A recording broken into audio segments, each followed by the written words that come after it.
And what I'd like to do now is share with you what I think of as the essence of getting out of our personal history.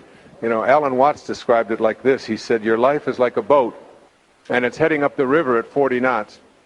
And you're standing on the stern of the boat, looking down as the boat's heading in this direction, and you're looking at the water, and what you see before you is a wake. And he said, you have to ask yourself these three questions about the wake. The first question, what is the wake? And the wake that you're observing is just a trail that is left behind. That's what it is. It's just a trail that is left behind, if you can see that metaphor. And that's your life.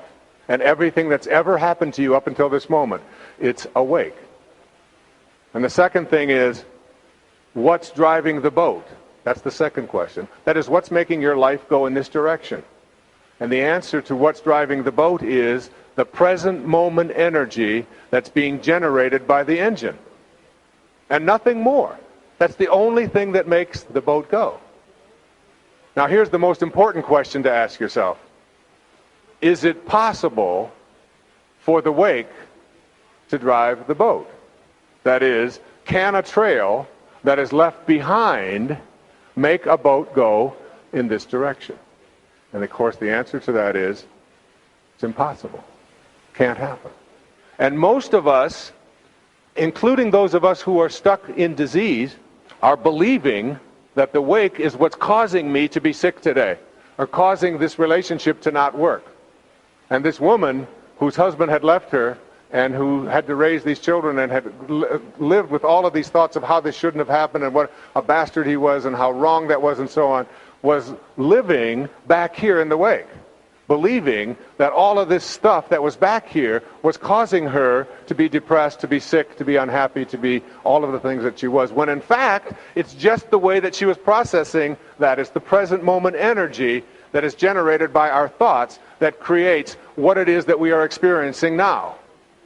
And if you can get out of the wake, or if you can teach your patients to get out of the wake, how many patients had come to you and told you that I've had back trouble my whole life?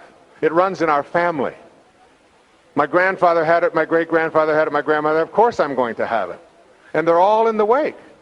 And they're all anticipating and expecting, and they're literally living this stuff that's back here, when in fact, they have a whole new set of options available to them if you can move into the present moment, if you can move into the now, and redirect the energy that you have into this moment. This is the place where you have an awareness within you that says, I don't go back there any longer. What you think of me is none of my business.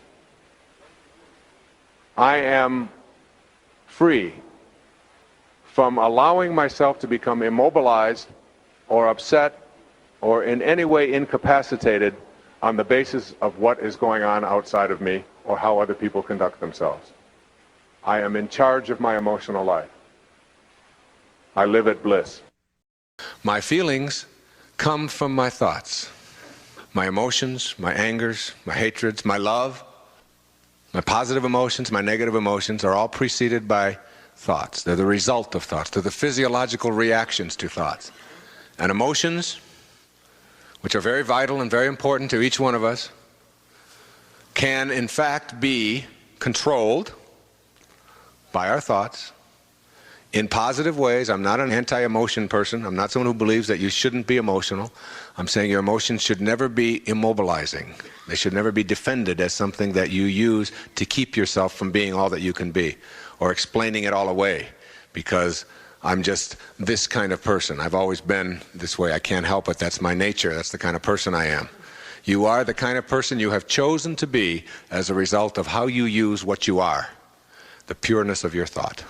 We're learning through biochemical exploration and engineering. There are enzymes in the brain that release different endorphins into your brain as a result of the way that you think. A person who thinks a positive thought is not just saying, oh goody, I'm just thinking positive thoughts. They are affecting the chemistry of their body. And when you look at things like schizophrenia and some of the least understood of the mental illnesses, we say, yes, there's chemical imbalances there.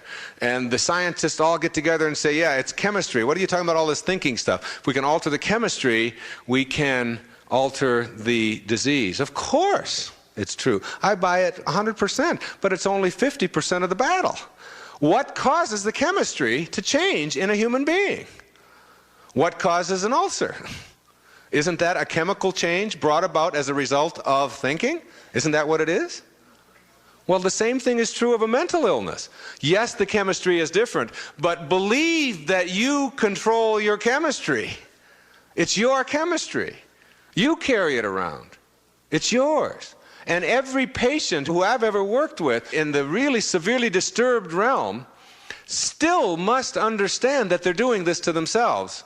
Yes, your chemistry is unbalanced, but don't believe that we're just going to put you on lithium, or we're just going to put you on this drug, and the drug is going to, for the rest of your life, do it. You've got to believe that you can, in fact, alter any chemistry within you through the way that you think.